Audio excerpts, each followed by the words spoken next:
नमस्कार मित्रों, एक बार फिर मैं आपके समक्ष अपना वीडियो लेकर के उपस्थित हूँ। आज हम आपका ज़्यादा समय न लेते हुए आपका जो अगला टॉपिक है जलमंडल से संबंधित पार्ट 3, जिसके अंतर्गत हमें महासागरीय उच्चावच के बारे में पढ़ना है, उसके बारे में जानकारी प्राप्त करेंगे। जैसा कि मैंने आपको पहले ही बता दिया है कि यह मेरा जो वीडियो लेक्चर है यह मात्र यहाँ पर दिखाए गए कोर्सों के लिए ही ज़्यादा महत्वपूर्ण है। अन्य कॉम्पिटिटिव एग्ज़ाम्स के लिए थोड़ा सा कम इम्पोर्टेंट है।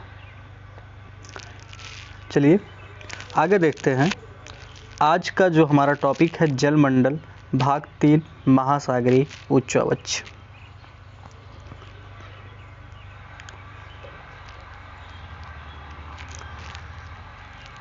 कहा जाता है कि उच्चावच जो होते हैं ये किसी भी स्थान विशेष के अधिकतम ऊंचाई वाले भाग तथा न्यूनतम गहराई वाले भाग से संबंधित होते हैं, या किसी विशेष स्थान की ऊंचाई अधिकतम कितनी है और गहराई न्यूनतम कितनी है, उन सबको मिला करके सम्मिलित रूप से हम उस क्षेत्र की उच्चावच के नाम से जानते हैं। बात करते हैं अगर उच्चावच की, तो जो ये हमारे उच्चावच होते हैं ये 3 प्रकार के होते हैं। प्रथम श्रेणी के उच्चावच, द्वितीय श्रेणी के उच्चावच और तृतीय श्रेणी के उच्चावच। प्रथम श्रेणी के उच्चावच के अंतर्गत हम महाद्वीप व महासागर को शामिल करते हैं, जबकि द्वितीय श्रेणी उच्चावच के अंतर्गत वे सभी स्थलाकृतियाँ जिनका निर्माण महासागर या महाद्वीप पर होता है या प्रथम श्रेणी के उच्चावच के ऊपर होता है, उसे हम द्वितीय श्रेणी उच्चावच के अंतर्गत शामिल करते हैं, जैसे पर्वत, पठार, मैदान हो गया। अब इसी में से कुछ ऐसी स्थलाकृतियाँ होती हैं जिनका निर्माण द्वितीय श्रेणी उच्चावच के ऊपर होता है, उन्हें हम तृतीय श्रेणी उच्चावच के अंतर्गत रखते हैं, जैसे गोखुर झील। गोखुर झील का निर्माण स्पेशली नदियों के द्वारा मैदानों में होता है। मैदान कहाँ पर है? महाद्वीप पर है। तो महाद्वीप आपका प्रथम श्रेणी का उच्चावच हो गया, मैदान आपका द्वितीय श्रेणी का उच्चावच हो गया और गोखुर झील आपका तृतीय श्रेणी का उच्चावच हो गया। इसी प्रकार से हम बात करते हैं महासागरीय उच्चावच की। महासागरीय उच्चावच जिस प्रकार से महाद्वीपों पर पर्वत, पठार, मैदान, नदी, झील, मरुस्थल इत्यादि स्थलाकृतियाँ पाई जाती हैं, ठीक उसी ही प्रकार से महासागर के अंदर भी ऐसी ही स्थलाकृतियाँ पाई जाती हैं, बशर्ते इनका नाम अलग होता है। हमारे सामने सबसे बड़ी समस्या होती है कि हम महासागरीय उच्चावच को दर्शाएं कैसे।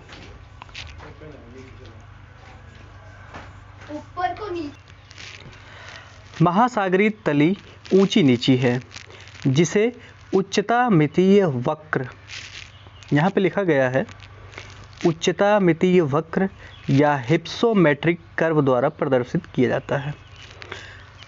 उच्चता मितीय वक्र एक ऐसा वक्र होता है या एक ऐसा आरेख होता है, जैसे मान लीजिए ये आपका सी लेवल हो गया। सी लेवल से कुछ ऐसे स्थलाकृतियाँ होती हैं जो बहुत ऊंची ऊंची, जैसे आपका माउंट एवरेस्ट, और कुछ बहुत ही नीची होती हैं, जैसे आपका हो गया यहाँ पे गर्त, मैरियाना गर्त। अब हमें मानचित्र पर या पेपर पर या आरेख के द्वारा अगर इन दोनों या अधिकतम ऊंची स्थलाकृति, न्यूनतम गहराई वाली स्थलाकृति को साथ में दर्शाना है, तो उसके लिए हमें उच्चता मितीय वक्र की ज़रूरत पड़ती है। समुद्र नितल का मापन, अर्थात समुद्र के नीचे क्या कौन कौन सी स्थलाकृतियाँ हैं या कौन कौन सी जीव पाए जाते हैं, इसका मापन एवं मानचित्रण हम ध्वनि गंभीरता मापी यंत्र अर्थात सोनार की सहायता से करते हैं। चलिए आगे हम उच्चतामितीय वक्र या हिप्सोमेट्रिक कर्व के आधार पर देखते हैं कि किस प्रकार से महासागर के नीचे की स्थलाकृति हमारे सामने विभिन्न रूपों को प्रकट करती है।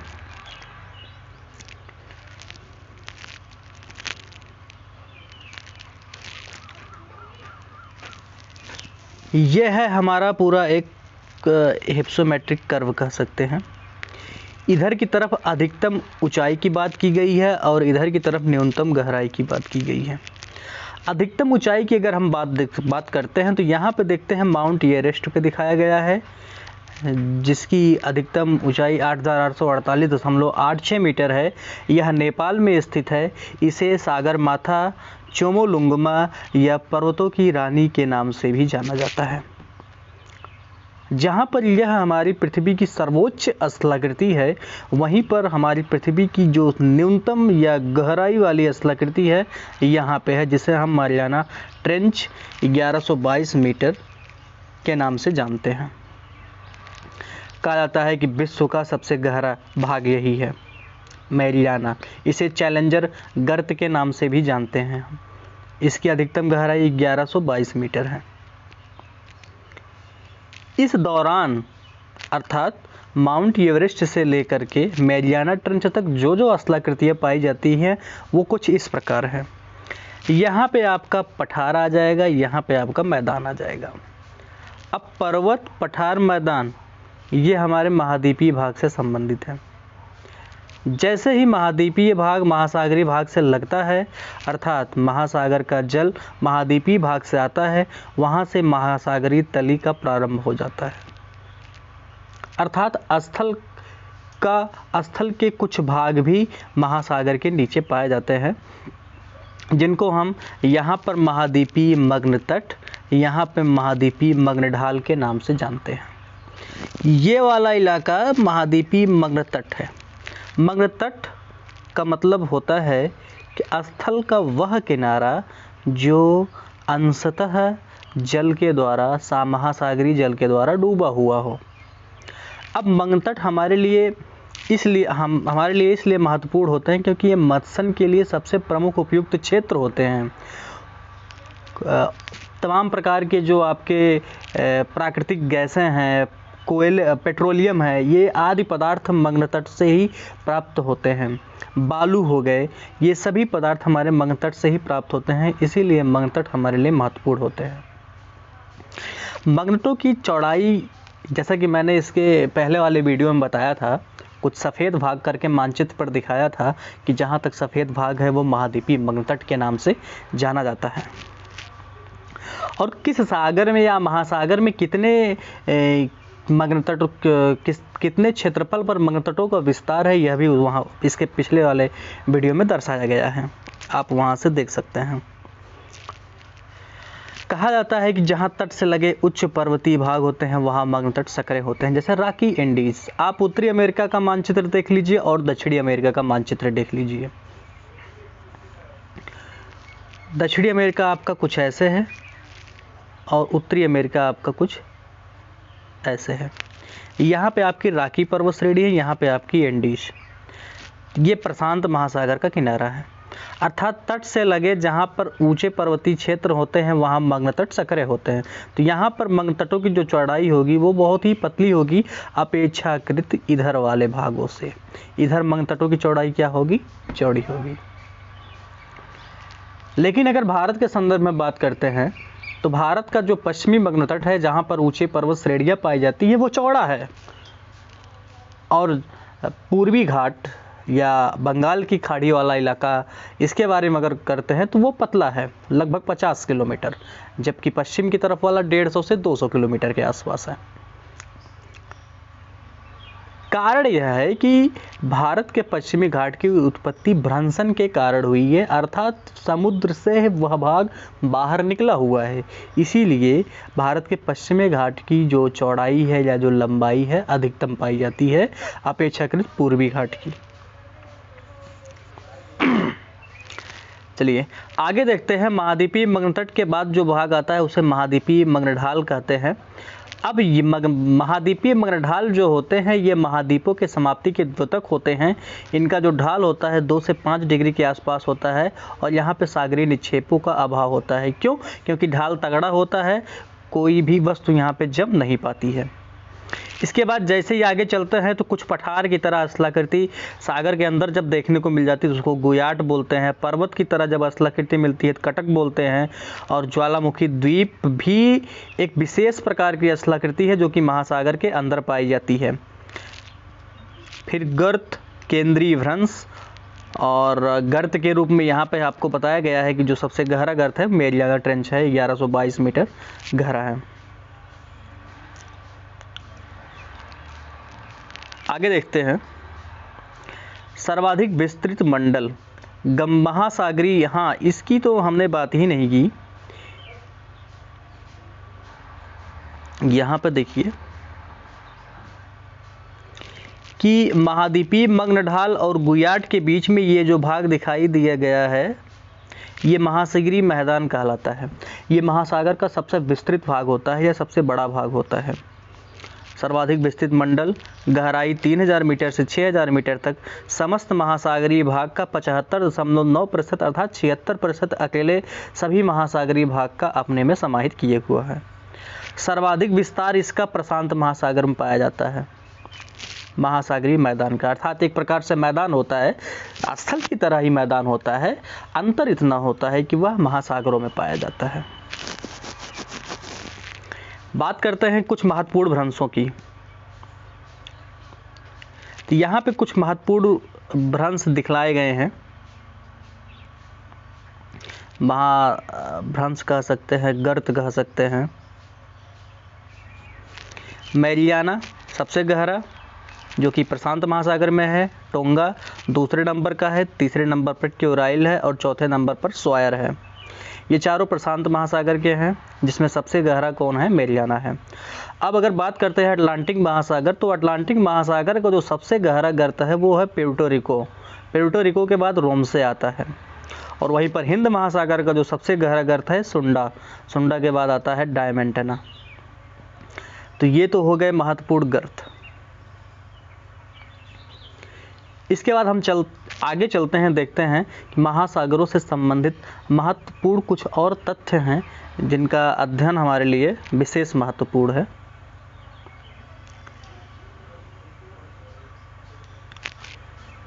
ये कुछ इस प्रकार है। महासागरों से संबंधित अन्य महत्वपूर्ण तथ्य। भारत के पश्चिमी घाट का निर्माण भ्रंशन के द्वारा हुआ है। मैंने इसके पहले आपको बताया था और मैंने यह भी बताया था कि भारत के पूर्वी मग्न तटों की चौड़ाई 50 किलोमीटर है जबकि पश्चिमी मग्न तटों की चौड़ाई 150 से 200 किलोमीटर है। विश्व के अगर सर्वाधिक चौड़े मग्न तट की बात करते हैं तो ये साइबेरियन शेल्फ है, 1500 मीटर इसकी लगभग चौड़ाई है। लेकिन अगर किस महासागर के मग्न तट सबसे ज़्यादा चौड़े हैं तो वो आपका है अटलांटिक महासागर। भारत में सर्वाधिक चौड़ा मग्न तट, जैसा कि मैंने बताया कि भारत का जो सर्वाधिक चौड़ा मग्न तट पाया जाता है वो पश्चिमी मग्न तट पश्चिमी भाग के हैं। पश्चिमी भाग में ही 2 नदियों का मुहाना है, एक नर्मदा दूसरा ताप्ती और तीसरा माही। 3 नदियां हैं। तो नर्मदा, ताप्ती तथा माही नदियों के मुहाने पर मग्न तट सबसे ज़्यादा चौड़े पाए जाते हैं। अंतः सागरीय कंदराएँ, अंतः सागरीय जो कंदराएँ होती हैं महाद्वीपीय मग्न ढाल पर पाई जाती हैं, जैसा कि चित्र में दिखाया गया है महाद्वीपीय मग्न ढाल के बारे में। तो वहीं पे अंतः सागरीय कंदराएँ वास्तव में एक गुफा होती हैं जो कि सागर में पाए जाने के कारण अंतः सागरीय कंदराएँ कहलाती हैं। महाद्वीपीय मग्न ढाल ये महाद्वीपों की समाप्ति के द्योतक होते हैं, अर्थात जहाँ कहीं भी महासागरों में महाद्वीपीय मग्न ढाल आ जाते हैं तो वह यह बतलाने लगते हैं कि अब महासागर जो हैं ख़त्म होने वाले हैं।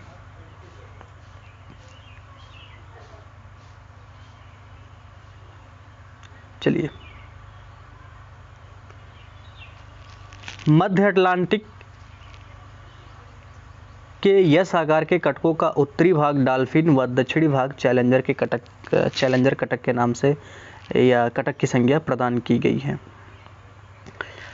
आपका ये हो गया दक्षिणी अमेरिका, ये हो गया उत्तरी अमेरिका, इधर आपका हो गया अफ्रीका और इधर हो गया आपका यूरोप। तो ये जो महासागर है ये प्रशांत महासागर, ये अटलांटिक महासागर है। आप जानते हैं कि यह आपकी उत्तरी अमेरिकी प्लेट है, दक्षिणी अमेरिकी, यूरेशियन और अफ्रीकन प्लेट है।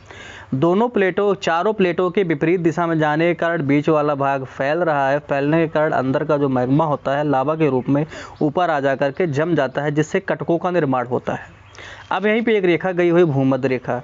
तो भूमध्य रेखा इस मध्य महासागरीय कटक को दो भागों में बांटती है, एक उत्तर वाले और एक उत्तर की तरफ, एक दक्षिण की तरफ।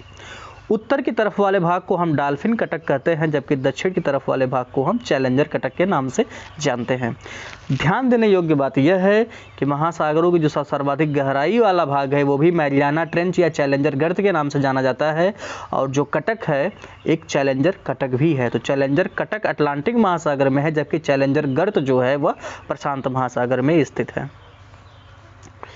आगे देखते हैं। सर्वाधिक द्वीप जो पाए जाते हैं वो प्रशांत महासागर में पाए जाते हैं।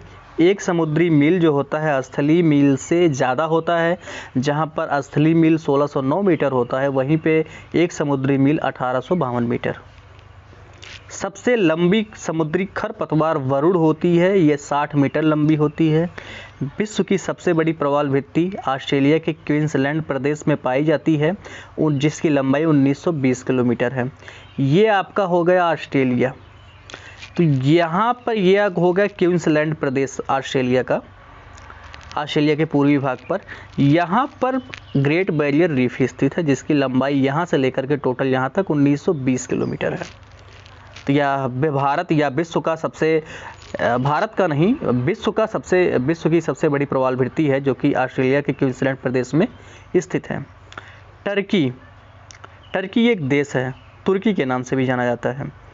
काला सागर और भूमध्य सागर के मध्य स्थित है। आपका ये हो गया, आपका इधर